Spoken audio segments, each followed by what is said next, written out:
يا ذا الأسماء الحسنى يا خالقنا غفرانا نسألك وأنت الأسمى نأمل عفوك سبحانك. بسم الله الرحمن الرحيم. الحمد لله رب العالمين والصلاة والسلام على سيدنا ونبينا محمد وعلى آله وصحبه أجمعين. Assalamu alaikum wa rahmatullahi wa barakatuh. So we've gone through some of the names of Allah Azza wa Jal, and we are up to the name Al-Jabbar. So هو الله الذي لا إله إلا هو الرحمن الرحيم الملك القدوس السلام المؤمن المهيمن العزيز الجبار المتكبر. So today inshallah we'll come on to Jabbar, and hopefully we'll cover his great name Mutakabbir as well. Now, the name Jabbar, it is a name that has occurred in Surah Al-Hashr, and it's also a name that has come in Ahadith. And if you look in Ahadith, you will find it has been used in two ways. One, or in the Quran. One is that Allah Azza wa Jalla, He refers to Himself as Al-Jabbar. And in Ahadith or Hadith Qudsi, if Allah Azza wa Jalla is addressing someone and saying, you are Jabbar or something like that, it's in a negative sense. For Allah to be Jabbar, which means mighty, which means powerful, which means one who can coerce others into things, who can make others do things, who can put things right, and so on. There are many meanings we're going to come to. It is positive, which means Allah Azza wa Jal has the right to do all of these things.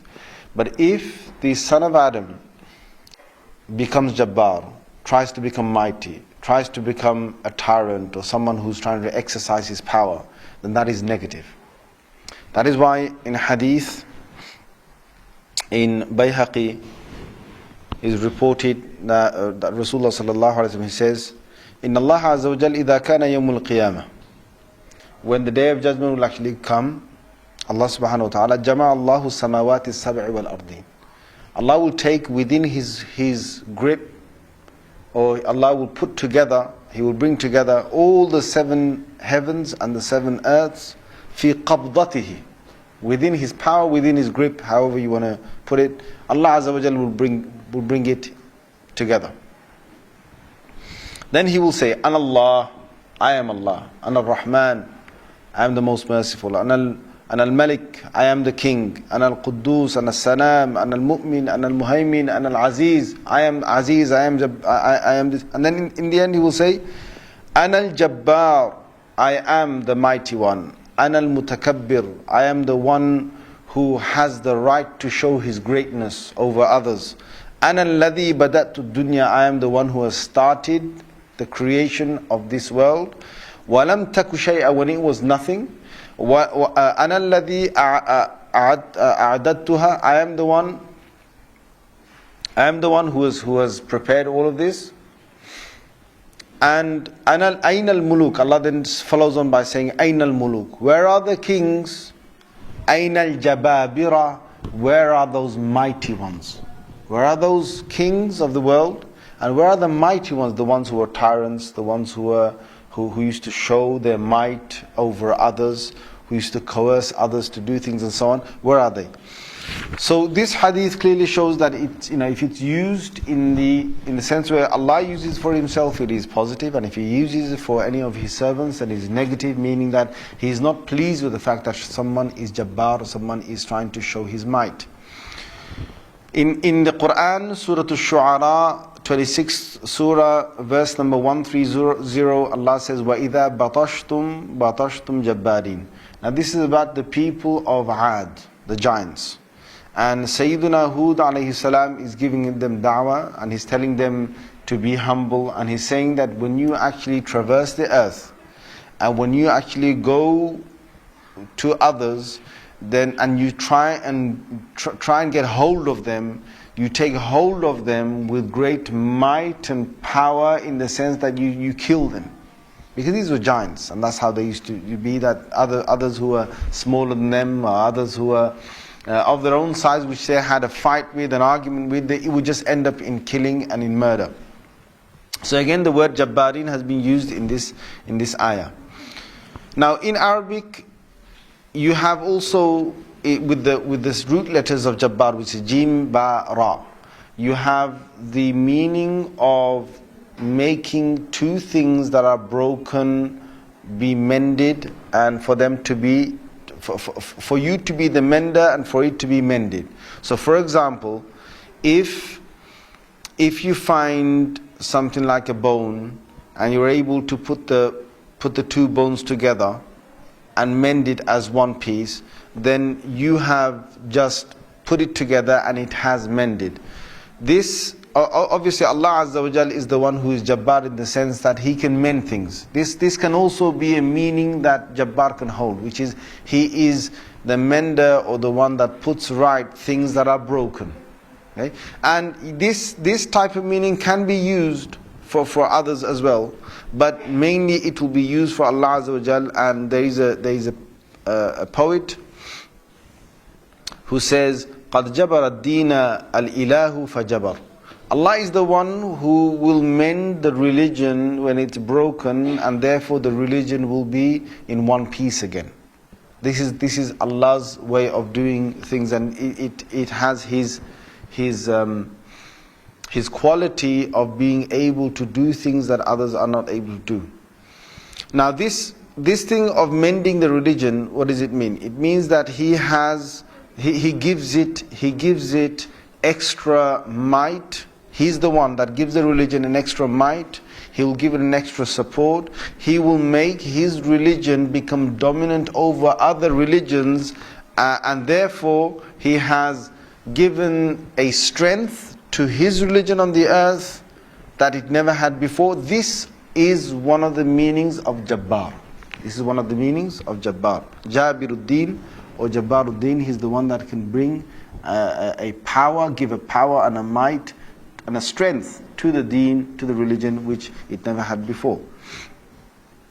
Now when it's used for a human being, what it means that the human being has gone past the limits of Allah. He has gone beyond the boundaries of Allah. He has become strong, stern, stubborn, or someone who is now committing injustice. Committing injustice. So this normally happens either by kings who think that they're on top of everything, no one is above them, or it can be with anyone who believes that the truth is the truth is beyond them, or that they're above the truth. They're above the truth, they don't need the truth. Either because Allah Azza wa Jalla has given them a whole amount of reason for them to believe that they are proud, and they can have this attitude with others. For example, when Allah gives people a lot of money, it can sometimes turn a person into a Jabbar, into a tyrant person. When Allah gives a person some, let's say, some dignity that they found when they were born, like they were born as a prince, or they were born into a royal family, or they were born into a very important family, or one that has great honor, it can turn certain individuals amongst them to become tyrants. Now it doesn't have to be, but it's that person who has chosen to be like that. So what they do is they will defy the truth. When the truth comes, they will sort of snort at it and think, well, I don't have to accept that. I don't have to do that. So they will then cross the boundaries of Allah and start to commit dhulm, which is oppression. And this is something which we have seen, and they will not become humble in front of the truth. See, this obviously is happening with someone who's doing this to a high level, but it can happen with us as well, doing it in a small level. For example, you've done something wrong, or there's a political situation in your own house, or it could be in your own job, or it could be in your own social sort of friends, and you said something which you shouldn't have said. You did something which you shouldn't have done. And then arises a situation that you're supposed to, now you're aware of your guilt. You know deep inside that I shouldn't have said that. I'm the one that started that. I'm the one that created all of this. My action really led to all of this. And you realize that it's you who's the problem. And others around you is now beginning to point at you, and now they're convinced that you're the one. You need to bow your head down to the truth and say, guys, it's my fault. Now at that time, if you do say that, it's my fault, then you are a mutawadi'. You are a person who is humble. And you've proven that. And it's not easy to do that, especially when the greater the matter, the more difficult it is for people to give in to the truth, because the greater the embarrassment. Just one thing that comes to my mind right now is the whole controversy of News of the World. News of the World? The whole controversy, yeah? Stretching over one whole year now in the media with the courts. If you actually think about it, the amount of people that are lying, and these are big officials, these are MPs involved, police officers. We're talking about chief, superintendent police.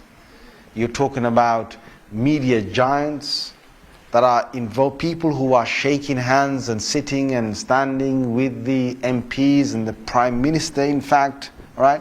People from his cabinet, right? And you think, because the thing is, the embarrassment that they will get will be a lifetime embarrassment. They'll never be able to come back up from it. But you're in a position already that you have had a lot of responsibility in that position, and you've got to be careful now. They were doing this for years. Imagine 6 years they've been tapping into people's phones, finding out where they're going, making money because they are making media news, sending the paparazzi around to them, and they're surprised. How did the paparazzi know that I'm here? And they've been tapping on their phones, getting their messages, their voicemails, finding out what kind of meetings they've got, okay? And they've been doing it for 6 years to the extent that it is quite clear,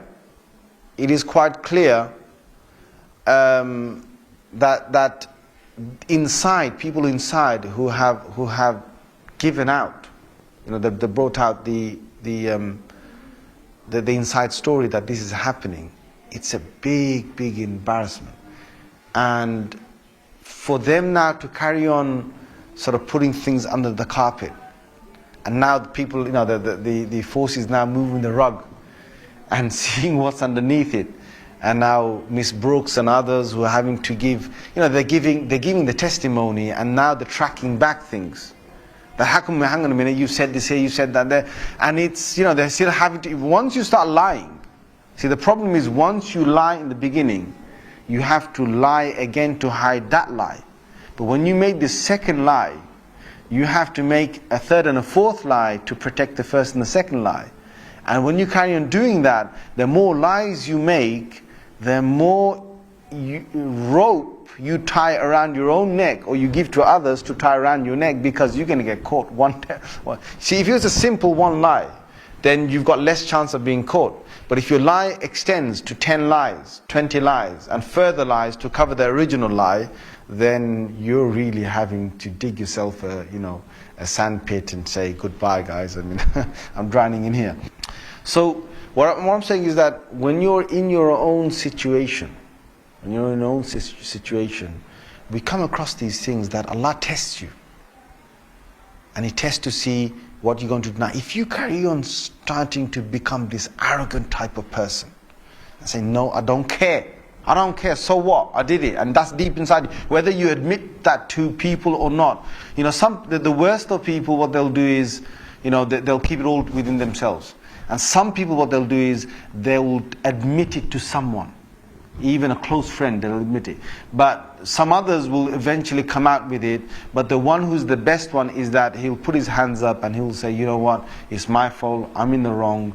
And Allah will praise that person for that. Allah will appreciate that person for what they've done. If they can put their hands down and say, you know, I am a person who's done the wrong, Allah loves that. But if the person becomes argumentative, arrogant, even going to tyranny, which is that now they're going to say, okay, you want to catch me, you think I did something wrong, you think that, okay, I'll show you, I'll prove it to you. So then now what they do is they start to make life difficult for the people who are trying to catch them. That is a real Jabbar. That is Jabbar. A person who's tried to catch, make life difficult for them. I mean, what wrong did they do? They're trying to just find the truth. And you're a person who's become arrogant, not admitting to the truth, and now you're playing games with them and making their life difficult. These are the types of people Allah will call on their heads and say, where are they? Where are they? Come in front of me now, and I will take you to task. So you've got that. Now they say that Walid bin Yazid ibn Abdul Malik, who's one of the kings in the past, he took the Quran one day. He was a tyrant king, and he took the Quran one day and he said, okay, let me look in the Quran and let me see what Allah would have, thinks of me. So this is known as Tafa'ul bil Kitab. You take the Quran and you say, look, let me just open the Quran anywhere, and wherever my eyes fall onto whatever ayah, I can take it as a sign from God that is telling me something. Now, this is obviously not something which is in the Sunnah, but people now and again, when they want to do that, and in this case it's a tyrant who's doing it, but normally when a person is desperate and they do that, it's up to them. If they find some meaning and they go with it, that's up to them for whatever meaning they take, but it's not in the Sunnah, it's not in the Quran to do this.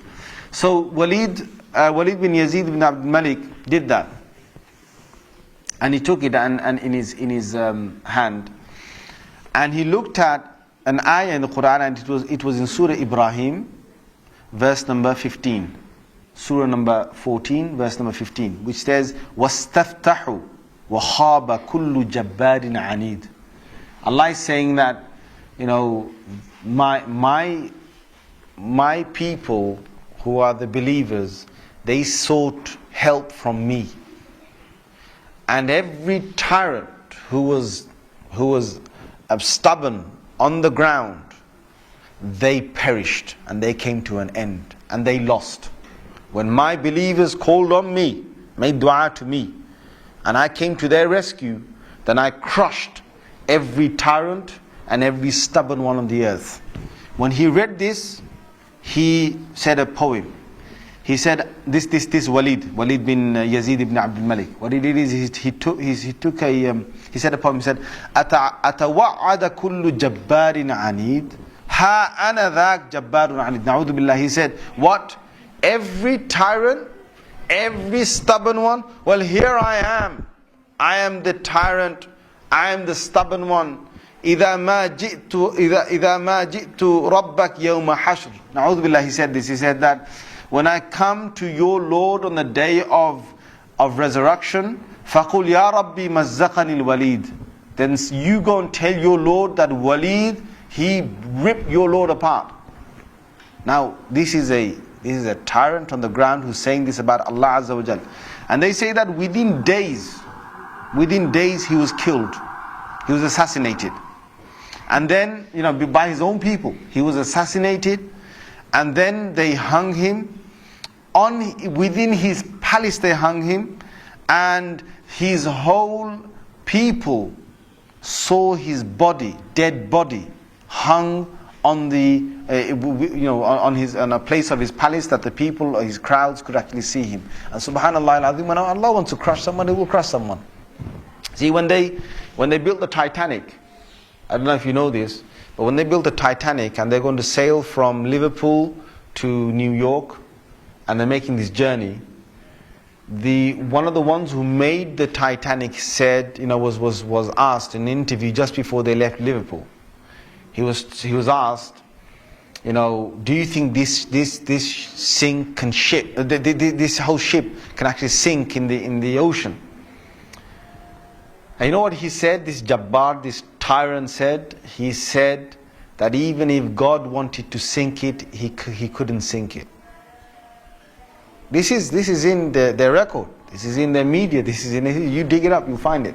1915, was the year. I thought it was in 1912, sorry, 1912 was the year. He said even if God wanted to sink it, He wouldn't be able to sink it. So they went. They went on this cruise liner, this ship, and they sailed across, and they got somewhere near to the, on the Pacific side, and, it was night time. They're all having a wonderful time on the ship.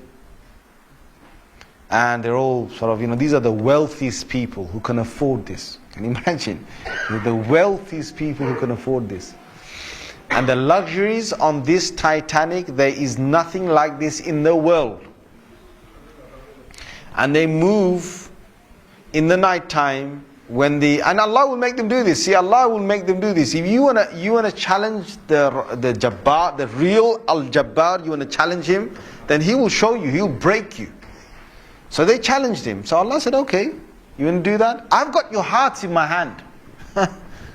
I will make you do things that you will think later, what did I do there? I will make you do it. So what happened is this night time, it's, ahead is a bit of mist, right? Ahead is mist. And they all know that in this freezing weather, there can be icebergs that are, they're like mountains from the seabed that rise up. They know this. But Allah's got their hearts in His hand. So He makes the sailor of this ship say, nah, don't worry. You guys have a nice time. Don't worry. Yeah? Don't worry. Titanic. What's an iceberg going to do to Titanic? An iceberg. We'll break. He's thinking what? He's thinking, if I go ahead, I'll go slowly, but if I just go ahead, and if I hit an iceberg, this thing's so big, it's going to break the tip of the iceberg. That's what went in his head. Allah made him believe that. He said, yes, he's playing with the Jabbar. They're all playing with Al-Jabbar. So they went ahead in the night time, and it came across and it hit. And before he went ahead, some of his other sailors said to him, it's not safe. I read about this. I read a whole article about this. They said to him, it's not safe. And he said, don't worry. What can happen? Don't worry. Right? So he went ahead, and it was a very sharp iceberg that they hit. And that you want to play with Allah, okay? You play with Allah now. And that iceberg, they hit it and they don't realize what they did. Is that it actually acts as a knife of Allah. Allah says, okay, you wanna challenge me? Okay, here, slit. I will slice the bottom of your Titanic. So Allah sliced it. They sliced into it. And then after a little while, it's like they're still playing their music and they're enjoying themselves, and some are asleep and whatever, the chefs are cooking. And then next minute they know, the sailor says, we're going down. You're going down. You know what? If you look at what happened to the Titanic, subhanAllah, when Allah wants to show someone His power. See, the Titanic, imagine I've got I've got one end of the Titanic, so it's like a large sort of boat shape here, okay? What happened is that they built this Titanic so strong that they believed that it couldn't snap. One of the theories was it can't snap. And they believed that it couldn't be, you couldn't take it down the ocean. So when Allah He sliced this side of the Titanic, and the water started to come inside here. Okay, what's happening now is that it's getting heavier and heavier, and this part of the boat, the other side of the boat, is now lifting. So Allah wanted to show them who is Al-Jabbar. Right? So this is now in the water, that's above the water, and it got so high that in the middle is snapped. Allah snapped it, broke it in half, and then He allowed the two pieces to fall down. But then what does Al-Jabbar do? He allows people in that freezing cold weather. See, He could have snapped this in the middle of the Pacific Ocean. But who would have lived to tell the story? Tell me, who would have lived to tell the story? No one. No one. When Allah gets a tyrant on the earth, He's going to make sure that people are around to talk about the story. When he took Qarun down, so Qarun was another Jabbar. Qarun was another Jabbar, a tyrant, a mighty one, thought that he had it all in his hands. And so, I'll get down to that. But when he snaps someone in half, he will make sure that people are there to tell the story. And subhanAllah, Allah made them, He made this snap near enough for them to get rescue, and for many people to live. Many drowned, but there were others who lived, and they lived with a face of fear and humbleness to tell the story of what Allah did to them. They lived to tell that story. They had 24 lifeboats on that thing, and it was too less. It was too less for them. But Allah allowed them with their lifeboats to get back to the shore. And those people, till today, they told the story over 1 century. All the people who lived, they told stories to their children, and their children told that story to their children, and Allah showed them who Al-Jabbar is, who the real mighty one is. And subhanallah al-azim, after, and then what does Allah do? Allah makes them go back, and He makes them discover it. They've gone back down there, they've discovered it, and they've seen the ruins and the remains. What is it? Where is that guy who made that statement now, that even if God wanted to sink this ship, he couldn't even sink it? Where is that guy now? So now they've got remains, the fish have just eaten they're eating the mold that's growing off on the ship on the bottom of the seabed. That's what Allah's made of it. And this is Allah saying to all the rest of mankind, don't challenge me. Don't challenge me. See, one of the things they say, Allahu Alam, I don't know about this one, but they say that in 1986, when 7 astronauts, they died in a NASA spaceship that took off. It was called the Challenger. It was called the Challenger. Why did they call it the Challenger? Who were they challenging? They were challenging God. That's what, Allahu Alam, if this is true or not, who they were challenging, but the story goes that they were challenging God. Why? Because they wanted to do something, subhanAllah, Allah He forbade zina on the earth. He forbade zina, adultery on the earth. They wanted to do adultery in the sky. Amongst those spacemen, there was a woman, space woman. And they wanted to take her up, and they wanted a spaceman to commit adultery with her in space. You imagine people with money, with power, with might, whatever, what they get to. So Allah thought, what, you want to challenge me? If this is true, you want to challenge me? Then okay, lift off. Come, I'll show you. Lift off. So they lift off. Within seconds,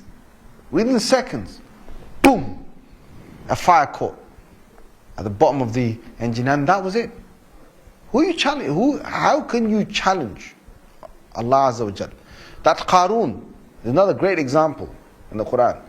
He came. He was a real tyrant, a mutakabbir, one who had his arrogance, and he was a person who wanted to show off his might. Now, Allah, what Allah does is, many of these Jabbars and these other tyrants and mutakabbin, Allah will take them out on their best day. They think that they've reached their height, that it cannot get any better than this. The people are giving them admiration. It cannot get better than this. Allah will take them to that day, to that time, to that moment when all is the best for them. And their heart is, they're thrilled with the enjoyment they're getting, the reception of people's, waves to them, and yeah, you're the one, yeah. I wish I was like you, and they're going, that's me. The guy's filled with it. Allah will take him on that day, and then He's going to crush him. So what did Allah do with Qarun? Qarun used to be one who used to show off, his keys. And his keys, your keys, you can keep your keys in a big treasure place, you can secure them in a big safe. Qarun had the might to make a massive safe and to lock his keys. But Qarun didn't want to do that. Qarun was Jabbar, he wanted to show his might and his power and flex his muscles. So what he did is, wherever he went, there were 10 strong men with, you're talking about built men that could carry and lift. 10 of them followed him, just carrying his keys. The amount of keys he had a lot of treasures. A lot of treasures. And 10 men, can you imagine the amount of keys they're carrying? They're finding it heavy to carry these keys. And their job was just to carry these keys. Ding, ding, ding, ding, ding, ding. Imagine 10 of them following him wherever he's going, alright? And they've got all these keys all around them, and they're carrying them. And Allah said, لَتَنُوءُ بِالْعُصْبَةِ الْقُوَّةِ. Allah said that even these 10 men, they're finding it difficult to carry these keys. That's how many treasures Allah gave him. But he wanted to show them off. So what happens is that, he's a big show-off. Whenever he comes out, he never wears the same clothes again. Right? And these are the most expensive clothes you can get. And so what he did and he had so many horses, he had so many of his own soldiers, so many bodyguards, so many palaces, so many treasures. It's unthinkable how much Allah had given him. So what happened is, there was a day, like we have, in this country you don't feel the Eid. Eid, you don't feel it. In our countries you feel Eid. In our own countries. Have you been in our own countries for Eid? Yes? When the whole country is celebrating Eid, yeah? You can feel it. Because everywhere you go, there's everyone smiling and everyone's coming out. And especially when you go to the center of the city. The center of the city, when they're going to have their Eid, then, there's a lot of, everyone's wearing new clothes, everyone's smiling, everyone's giving, something out, everyone's received gifts, everyone's got a nice pair of shoes, everyone's happy on that day, and there's a lot of people. All right, we're talking about thousands and thousands of people, especially when you go to the big mosque in the city. So this is known as Yawm Zina. This is the day of decoration, which all countries have, right? So what did Qarun do? Qarun said he's going to come out. He was going to come out on the day of his Eid, in his time, whatever that was, okay? He's going to come out on that day when all people are out in their nicest clothes. He's going to come out with his nicest clothes. So he came out, when they brought him his clothes, he said, not this one, not this one, not this one, not this one. He spent a long time, even he had people choosing for him his best clothes. So he chose his best clothing. Then he said, out of all his horses, he had hundreds of horses. So he went through his horses and said, that one there, the one that is the whitest horse, that people, when they look at it, they're going to say, wow. Yeah, they decorated that horse. They decorated him. So he got onto his horse. And then he said, my soldiers, he wants the best of his soldiers. And they're going to march right behind him. Now there are those 10 men somewhere with all the keys. All right? And he said, you know what? He said, bring all my treasures out as well. Today, I want to show them what I've got. So all my gold, my silver, my merchandise, my things I've collected, I want you to bring them out, my soldiers to carry them, and they're going to be in there in a way that all people, when I pass by them, they're going to look gobsmacking at the amount of treasures I've got. So now this is not normal for a person to do. Who's controlling his heart? Come on guys. Allah is controlling it. He's going to bring out his treasures. Which tyrant ever does that? Which tyrant ever does that? But he's going to bring out all his treasures out, so you can see, my God, the pearls and the rubies and the diamonds and the amount of gold and the different shapes. And you what happened when he came out in a parade? He said, I'm going to parade down the whole city. And when he paraded, the people looked at him, and the people of this world, yuridun al-hayat ad-dunya.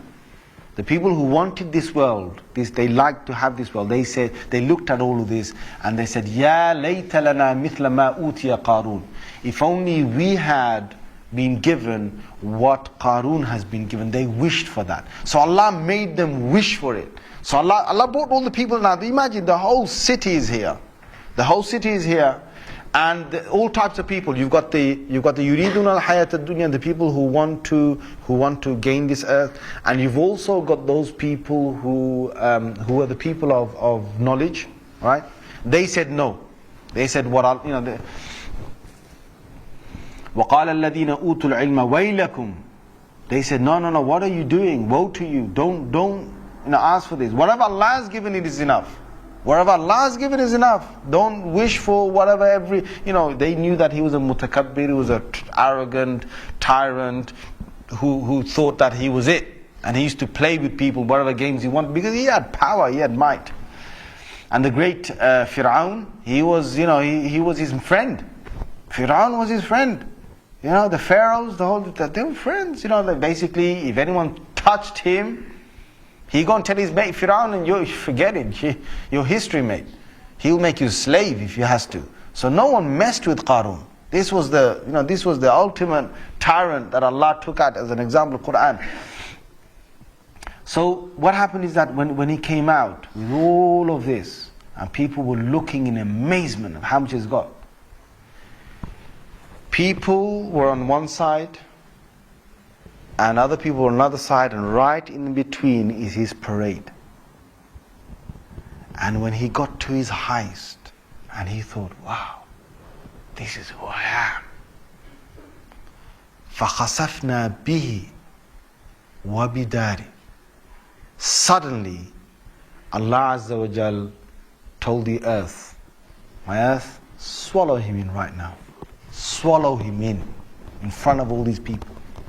So the earth suddenly swallowed him, all his soldiers, all his keys, all his treasures, and even his palace behind. Allah swallowed that in the earth. All of it swallowed, all of it. And the people were left there, right? Some people run away, but then they thought, well, no, hang on a minute.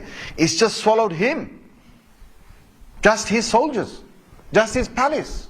And then the earth came back together. As if nothing happened. And they were absolutely gobsmacked. And Allah showed them, the people and Qarun, who Al-Jabbar is, who the mighty one is. And this is Al-Jabbar. No one messes with Allah. If you think these kings, the kings in our time, or the presidents or the corrupted ones in our time, if you think they're doing bad, they're doing nothing. They're doing nothing, honestly, they're doing nothing compared to Fir'aun. The examples in the Quran, if you ever take the examples of the Quran and you compare them with anyone else ever after until the Day of Judgment, no one would have got to what they've got to. You talk about Ad. When Allah said, وَإِذَا بَطَشْتُمْ بَطَشْتُمْ جَبَّارِينَ. When you, O people of Ad, Sayyidina Hud said, you people of Ad, you are going mighty on the earth, traversing the earth and causing corruption and killing others. You know how big they were?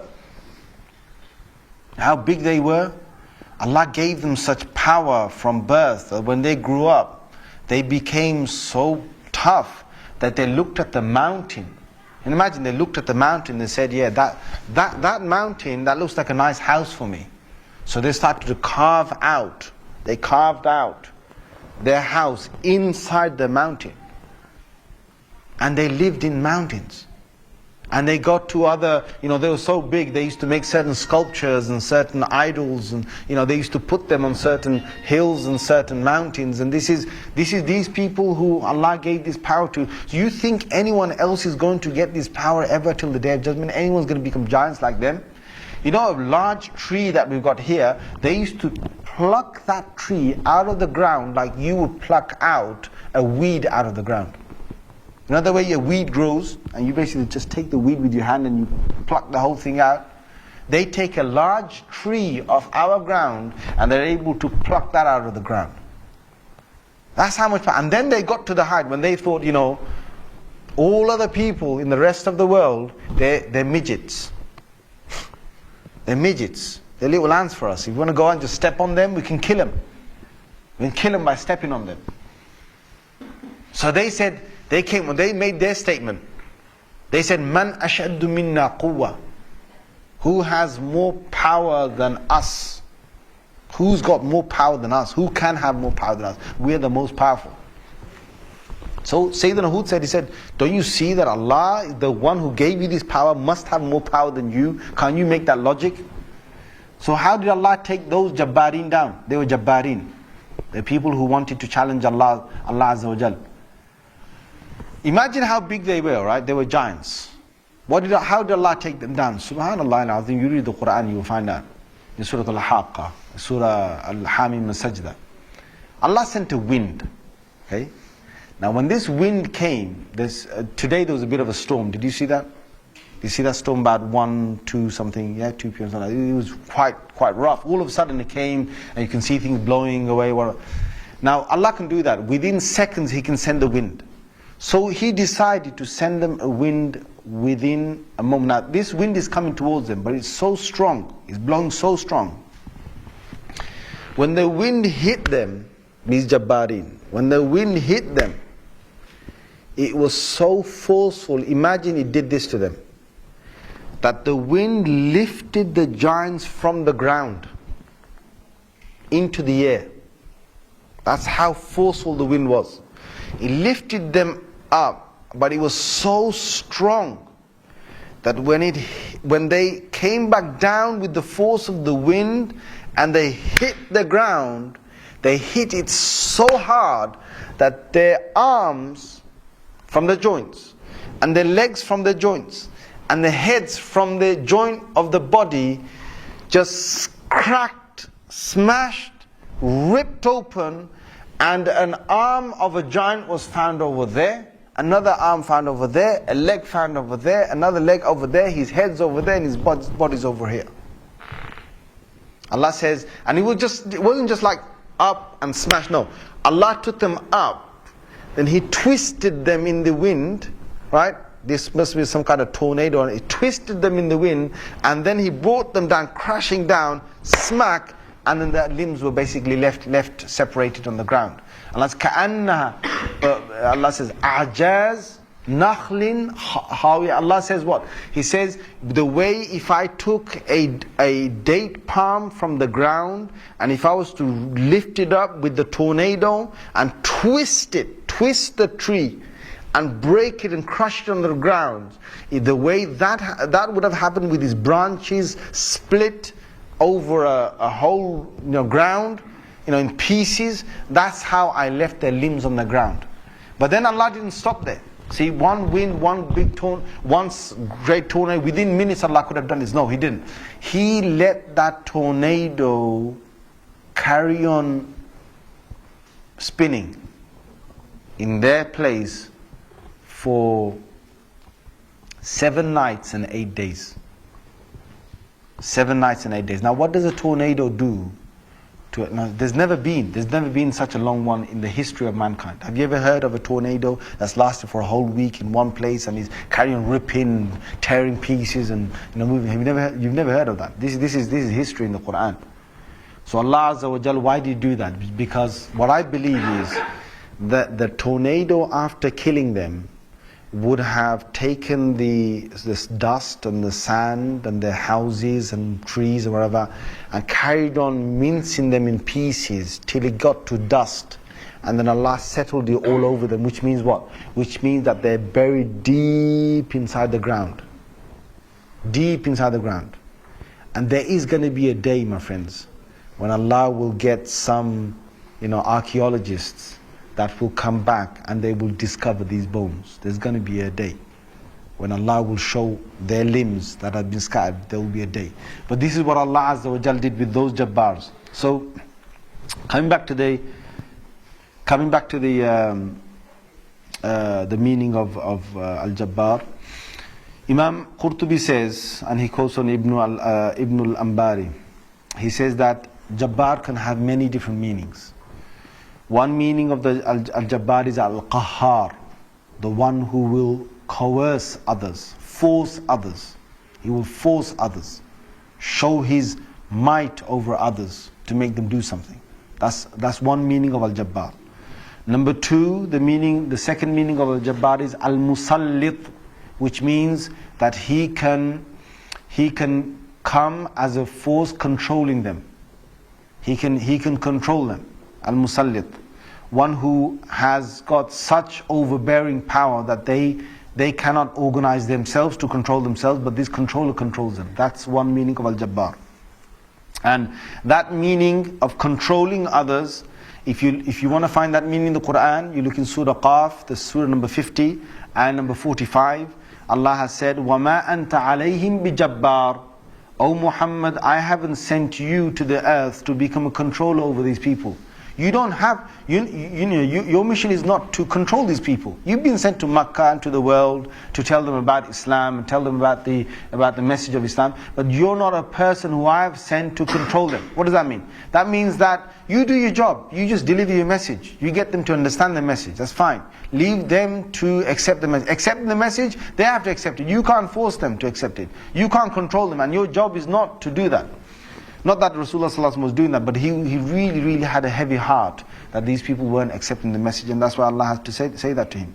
So that's a second meaning of Al-Jabbar.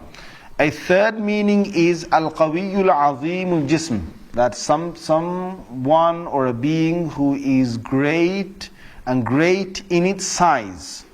Great in its size. So, for example, if something is a giant, then you can call them Jabbar.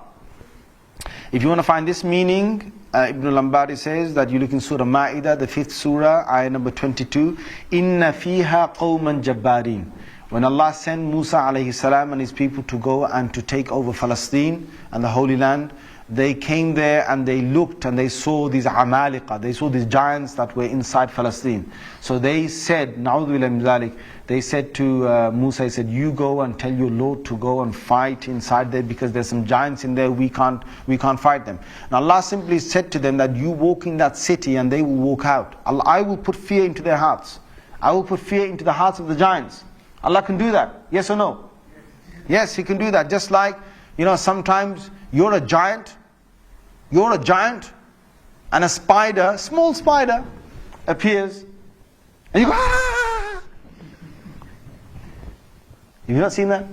Some people, they see a small spider, the size of which they are a giant to the spider. But they're scared. They're scared. You think, what? They're scared of a spider? How is that? That is Allah. He does that. He can cast fear into you for a small thing. For example, how do you, if you think about Allah's qudra, how do you as a small man ride an elephant? There are people across the world that ride elephants, yes or no? Yes, you've seen that. I saw with my own eyes, a man riding an elephant, and he orders the elephant to get down. The elephant gets down, he jumps on the tusk, then he jumps on the head, then he jumps on the body, and then he orders it to get up, and he gets up and he rides the elephant. What made this elephant fear this man? Because if the elephant just lifted his foot up, the man would have run, already a mile before he can fully put his foot down, He's got that power, but who puts that fear? Allah. So He told people of Musa, He said, you guys just walk in there. When they'll see you, they'll fear you, they're going to run. But they didn't. They said, they did, and that's how they lost. And Allah said, now you go to the desert and stay for 40 years. It's a long story, I'm not going to get into that. But the part of that is in Surah Ma'idah, ayah number 22. This is meaning number 3. Meaning number 4 is, of Al-Jabbar is, Al-Mutakabbir an ibadatillah. The one who is too arrogant to worship Allah Azza wa Jal. That is also another meaning of Al-Jabbar. And if you want to find that meaning in the Quran, you look in Surah Maryam, Surah number 19, ayah number 32. Surah number 19, ayah number 32. And the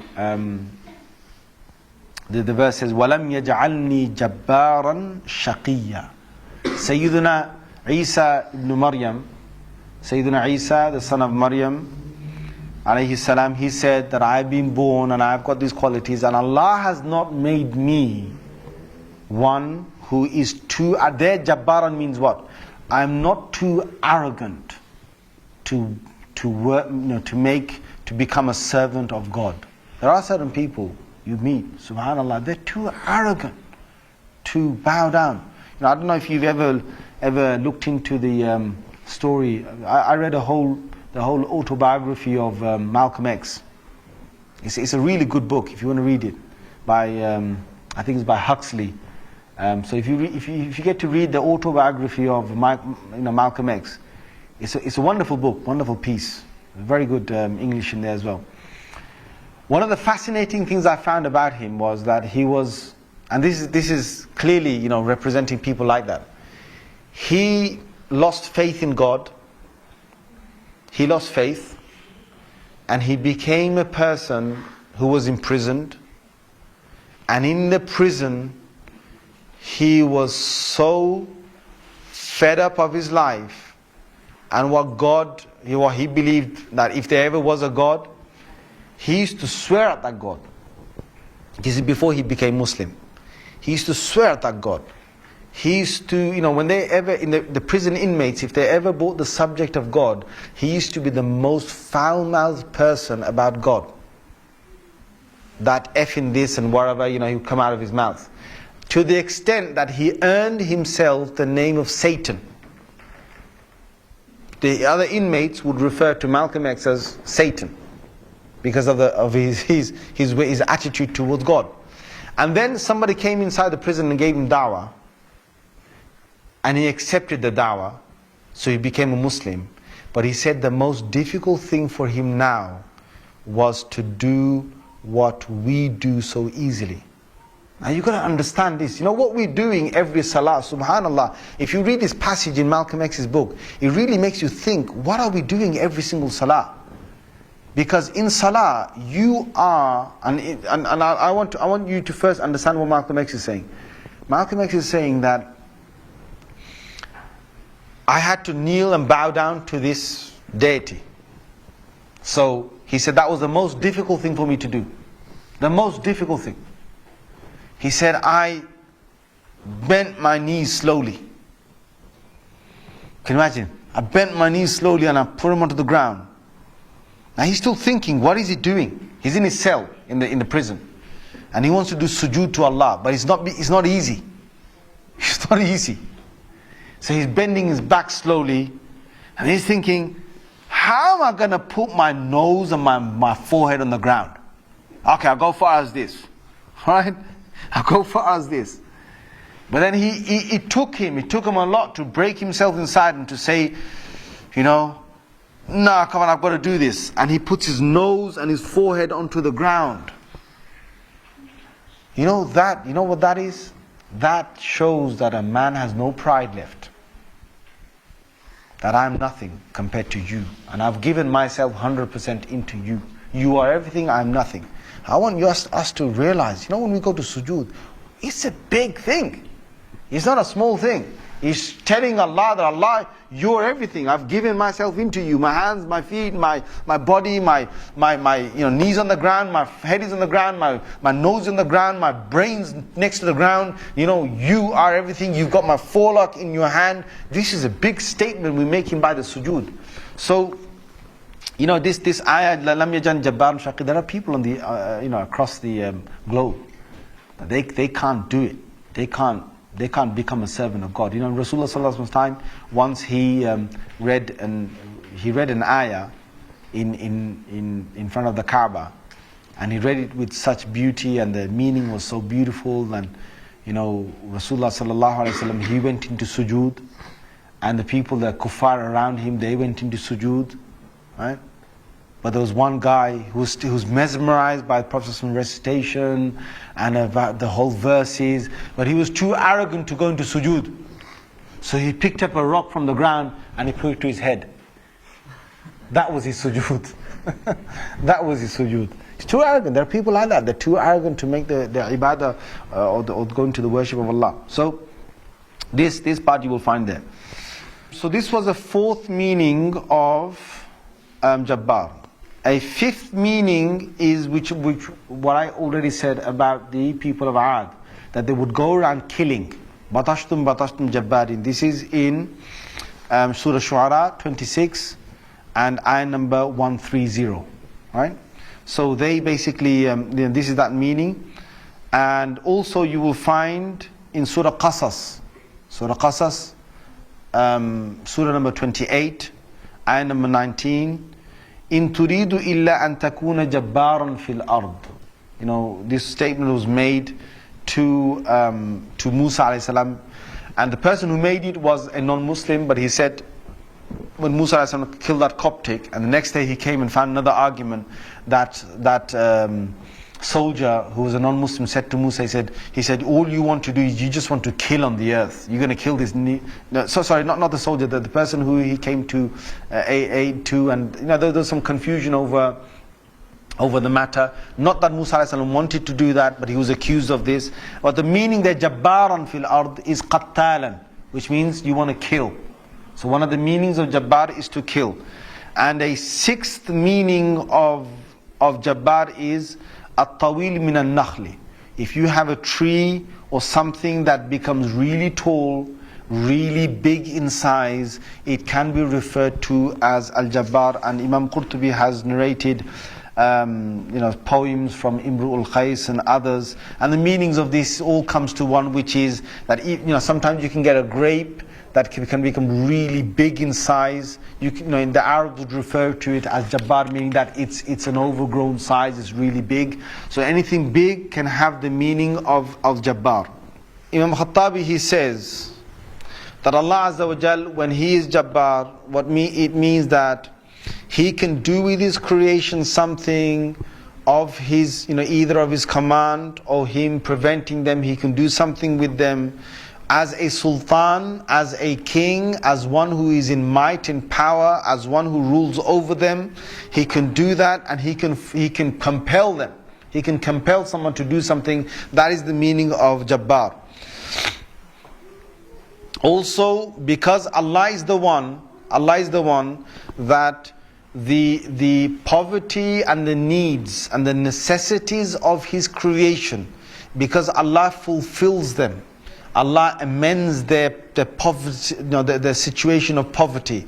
He amends and alleviates them. He puts them back together again. He provides them, sustains them in a way that they wouldn't do without Him. That is now also the meaning of Jabbar, which means to actually amend. Something's broken, you put it together. That's what He does with the creation, and therefore He earns His name Al-Jabbar. He has His name Al-Jabbar. Another meaning is that because Allah Azza wa Jal has the right to look down, has the right that He is muta'azzim, He is great, and everything else to Him is nothing. It's small, it's insignificant. So Allah Azza wa Jal has the right to call Himself Al-Jabbar, which means that He is full of greatness. He's not negative at all. He deserves that. He is full of greatness. We're the ones that are so small in front of Him subhanahu wa ta'ala. So Ibn al-Hisar, he says that if you look in the Quran, you will find that the word Jabbar has fallen right in between Al-Aziz and Al-Mutakabbir. Al-Aziz, the one of might, the one who gives dignity, the one who gives power, and Al-Mutakabbir, the one who has the right to see himself as greater than everything else. That's Al-Mutakabbir. So in between that, in Asma'ullah al-Husna, in the Hadith, Al-Jabbar has occurred. And in the Quran, in Surah Al-Hashr, the same thing has happened.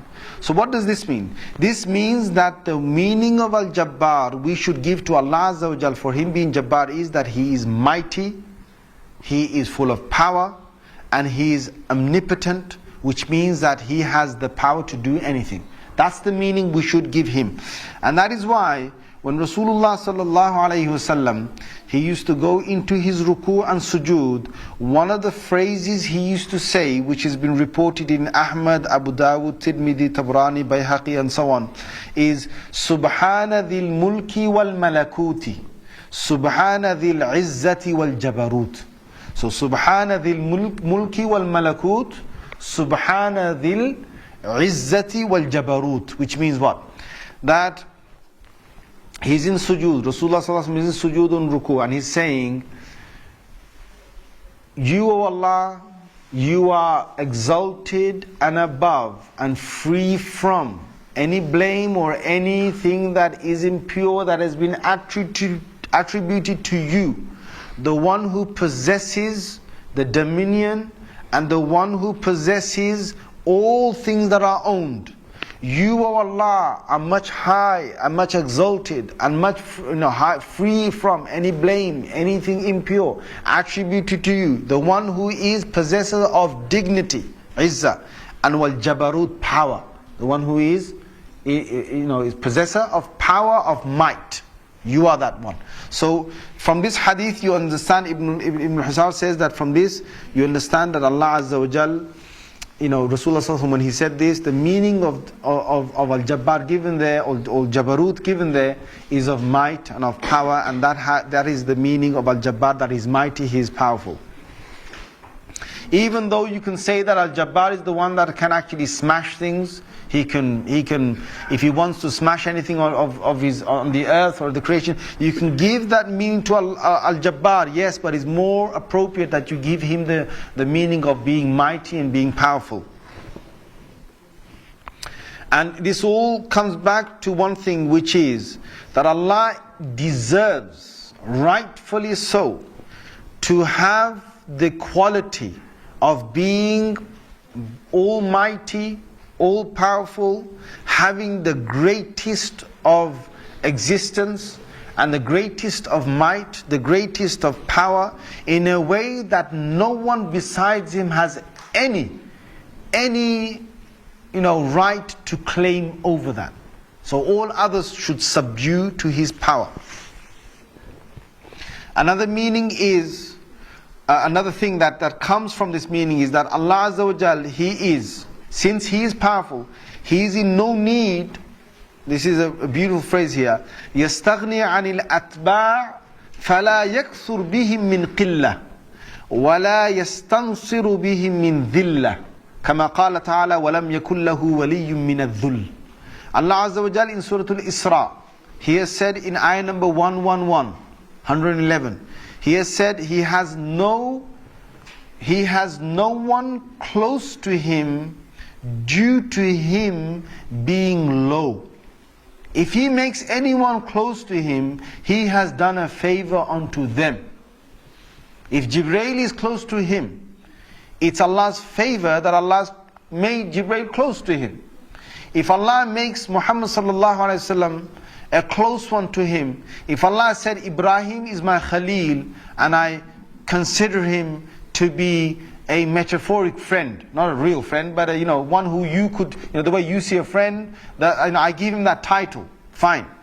But I do not do that because I am one who's low and I need someone. No, I do that as a favor unto them.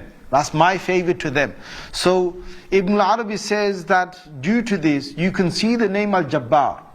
That Allah Azza wa Jal, yes, He does not need anyone to follow Him or follow His commands so that He can become greater because of him having less beforehand. No. He doesn't become great because of you coming to Him. وَلَا يَسْتَنصِرُ بِهِ مِنْ ذِلَّةٍ. He doesn't, Allah has called the soldiers of Allah on the earth, the people who go and fight for Allah's sake, He has called them Hizbullah. He has said, أُولَٰئِكَ Hizbullah. We're not talking about the Hizbullah in Lebanon, alright, please. No, I don't want the MI6 to now take me and imprison me because I mentioned this. This is a statement in Surah Mujadala. Allah says, anyone who on His behalf is doing things for his religion, أُولَٰئِكَ Hizbullah, they are the party, or they are they're the group who are on behalf of Allah. That's all it means, Hizbullah. They've taken that meaning for themselves. Right? I don't like it when people take these things and they put it for themselves, and if they get a bad name, then the Quranic ayah gets a bad name. I don't like that. But anyway, when I mention Hizbullah, I'm talking about anyone on the earth who Allah is using as His soldier on the earth. As His, and His soldiers are not just men, please. His soldiers are the ants. His soldiers are the ants. If He wants to use them, He can use them. His soldiers, amongst His soldiers are the winds. Amongst His soldiers are the mountains. Amongst His soldiers is the earth itself. Amongst His soldiers are even, you could say, a small fly or a mosquito. A mosquito, Namrud, a tyrant, a Jabbar on the earth. Namrud, he said, okay, if God exists, then I'm going to fight that God. Here's another Jabbar, a tyrant. So here comes Namrud, the Jabbar, and he says, okay, my army, he had a massive army. He said, okay, army, come together. We're going to take our arrows and we're going to shoot them straight in that sky from where the revelation comes to Ibrahim. And he got his whole army out.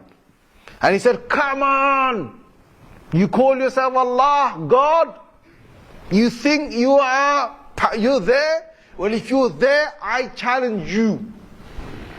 So this Jabbar challenged Al-Jabbar, the real Al-Jabbar. So he shot, and he shot. And he said, come on, come and fight me. Where are you? So Allah Azza wa Jal said, okay, you wanna fight? Let's fight. Let's fight. Allah sent down mosquitoes. Mosquitoes. You know, when a mosquito bites you, what are you going to do? You can just go like that. I don't like that. That's it. Allah said, okay, so I'll send you a weak army of man. Go fight me. Go fight me. So he sent mosquitoes down. When these mosquitoes came, what's all this? Hey. There's so many, hundreds and hundreds and hundreds of them all over the face. The soldiers were running everywhere, were running. Alright? They're running. And Namrud, he's also running. But what happens is, this is what Allah does. Well, a mosquito's here, right? And he goes, he sniffs. And the mosquito goes into his nostril. And Allah makes that mosquito survive. So that mosquito is now alive and is somewhere there. Inside his head and onto his brain, somewhere by his brain. Right? And it's alive. So now what happens is, this Namrud, who's a tyrant on the earth, who wanted to challenge Allah, he's got a living mosquito inside him, and that mosquito is sucking blood. Every time he sucks blood, right? Every time he sucks blood, he whacks his head. He whacks his own head. And when he whacks his head, then the mosquito stops and he gets a bit of relief. When the mosquito gets hungry again, he sucks blood, he whacks his head. Then now he's getting tired of whacking himself. So he told his soldier, he said, hey, listen, stand next to me with this club. Every time I tell you. This is in the Israeli riwayat. This is in the Israeli riwayat. Now, you can take benefit from it. So every time he gets this really bad, and you know what does a mosquito do? Sometimes not sucking blood. Sometimes, if you have a mosquito and you're trying to sleep, what's the sound of a mosquito?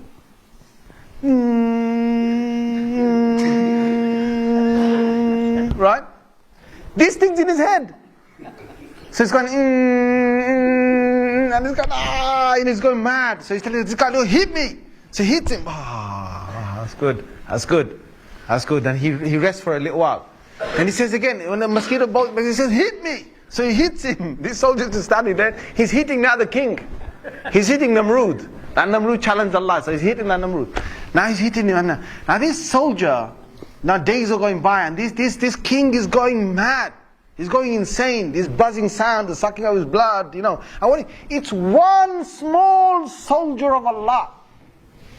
One small soldier of Allah. One mosquito. You say, you want to challenge me? Go on, I'll challenge you. You want to fight? Let's fight. I'll send you one of my soldiers. I'll see if you can take him on. If you can take him on, then perhaps you can move on to take some other soldiers of mine, because you're not getting to me yet. So this soldier got so sick. The soldier's holding this club, and he has to hit him, and he has to hit him, and he's saying, it's tiring to do that, right? And each time he hits him, the buzzing doesn't stop until he hits him a bit harder. So now the whacks are getting harder. Now this guy is taking a lot of blows on his head, right, because of this mosquito. In the end, the soldier thinks, that's enough, man. Let me just give him one. Let me try and kill the mosquito. So he whacks this king, and by hitting him so hard, this guy collapsed on the ground, and that Jabbar is dead on the ground. Allah killed him. That Jabbar is dead on the ground. So you can now imagine, subhanallah al-azim, Allah Azza wa Jal does not need anyone, for any reason for him to, the hadith is quoted here by Imam Qurtubi, that even if the whole of mankind, this is one beautiful hadith, that we shouldn't feel in any way that we are doing a service for God No, no, no. The service, this, you might be doing the ibadah of Allah, and you might get happy that, I've served Allah. Now you shouldn't even have that. You shouldn't even have that. No, no, no. The honor is not your honor. The honor is Allah's honor, that He gave you permission to serve Him. Subhanallah. The honor is Allah's honor that He gave you guidance. The honor is Allah's honor that He never made you a tyrant on the ground. The honor is Allah's honor that He gave Iman in your heart. The honor is Allah's honor that He made you come to Salah. And the honor is Allah's honor that He made you go down to the earth and not made you Jabbar and Shaqiyya, one who's too arrogant to do the worship of Allah Azza wa Jal. That is why Imam Abu Hanifa rahimahullah, when he used to start his tahajjud, he used to cry over the ayah, إِيَّاكَ نَعْبُدُ وَإِيَّاكَ نَسْتَعِينُ. He used to cry over that. Every night for tahajjud, he used to get up, and when he used to read these verses, he used to cry. Why? What is إِيَّاكَ نَعْبُدُ وَإِيَّاكَ نَسْتَعِينُ? What is he saying? It is saying that you only do we worship, and you only do we seek help, from whom we seek help. He used to cry. Why? Because he's thinking to himself that, oh Allah, if it wasn't for you, I wouldn't even get up this night. So who am I to say to you that you only I am serving? Who am I to say that I'm serving you? No, the honor is yours, the dignity is yours, my Lord, for waking me up and giving me the opportunity to serve you. And that used to make him humble and used to make him cry.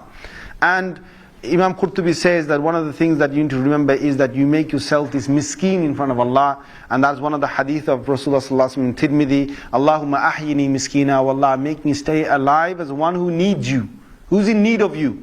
Wa amitni miskina, make me when I die, make me one who dies in need of you. Wa hshurni fi zumaratil masakin, and make me die while I'm amongst the group of people who, when you resurrect me, make me resurrect on the day of judgment, that I come up amongst the people who need you. I want to be amongst always the people who need you, not to feel that you're the one who needs. Na'udhu billahi min dhalik, Allah does not need anyone. So Rasulullah sallallahu another hadith, and Imam Qurtubi reminds us of this, is hadith and a dua of Rasulullah sallallahu alaihi wasallam is, Allahumma ghfirli khata'i wa amadi wa kullu dhalika indi. Oh Allah, you forgive me for my mistake, whether I've done it out of mistake, whether I've done it purposefully, whatever I have done, forgive me. Wa kullu dhalika indi. And oh Allah, I admit, all of it is from me. You don't make me sin. And if I do anything wrong, it's myself. And Rasulullah sallallahu alaihi wasallam is only saying this so that he can teach us to say this. Not that he sins. He doesn't sin. But he's only teaching us to say this and to humble ourselves in front of Allah Azza wa Jal. And there is another long hadith. It's almost time for Maghrib, where Rasulullah sallallahu alaihi wasallam, he shows his entire And he used to do this in many different ahadith, where he would show his entire desperateness to Allah Azza wa Jal. And Allah loves this, where he would say to him words like, Da'ufa quwwati, my power is weak. Allah's Messenger sallallahu alaihi wasallam would say, qillata hilati, my plans are inappropriate that I can do anything with them. You're the planner, you're the one who is the powerful one, Ya Arhamar Rahim, and so on. So we're supposed to humble ourselves in front of Allah Azza wa Jal in this manner. And Imam Qurtubi finishes up by saying, it is فَيَجَبُ عَلَى كُلِّ مُسْلِمٍ, it is incumbent on every single Muslim, on every single believer, أَلَّا يَتَّصِفَ بِهَذَا الْإِسْمِ وَلَا يَتَعَاطَاهُ, that we do not take this name for ourselves, that we don't call ourselves Jabbar in any way. We find that Allah Azza wa Jal, He deserves to see our tadhallul, our lowliness in front of Him, iftiqar, us showing our need and necessity to the lil malik al wahid al jabbar, so that we show it to the true King, who is the one and only, and who is the mighty one, alladhi ista'ala ala al mawjudat, who has his power of everything that exists, وَقَهَرَهَا بَعْدَ أَنْ أَنْشَأَهَا, and he has compelled it after he created it, وَخَلَقَهَا وَلَمْ يَزَلْ مُسْتَعْلِيًا, and he created it and he is the one who is still in charge and above all of it. فَالْخَالِقُ سُبْحَانَهُ وَرَبُّ الْعِزَّةِ وَالْجَبَّارِ, He is the one who is the creator, the Rabb and the Lord of dignity and of power and of might. الَّذِي يَبْتِشُ بِالْجَبَّارِينَ, who takes every mighty one on the ground with his grip, and he will crush them and bring them down. وَيُهْلِكُ مَنْ شَاءَ كَيْفَ شَاءَ, and he will destroy whoever he wants, however he wants. وَيَأْخُذُ أَخْذَ الْعَزِيزِ الْمُقْتَدِرِ, and he will take them in a way that he will show his might and his power over them. وَلَا يَخَافُ الْعُقْبَةِ, he does not fear the end of anyone who is in front of him. وَلَهُ الْآخِرَةُ وَالْأُولَى, and he is the beginning and the end is all for him. And everyone besides him, يَسْتَغِيث, should try and ask Allah Azza wa Jal to give him the rahmah and his mercy. Jazakumullahu khair. Inshallah, we will see you next week for the next session on Al-Mutakabbir and other names. Jazakumullah.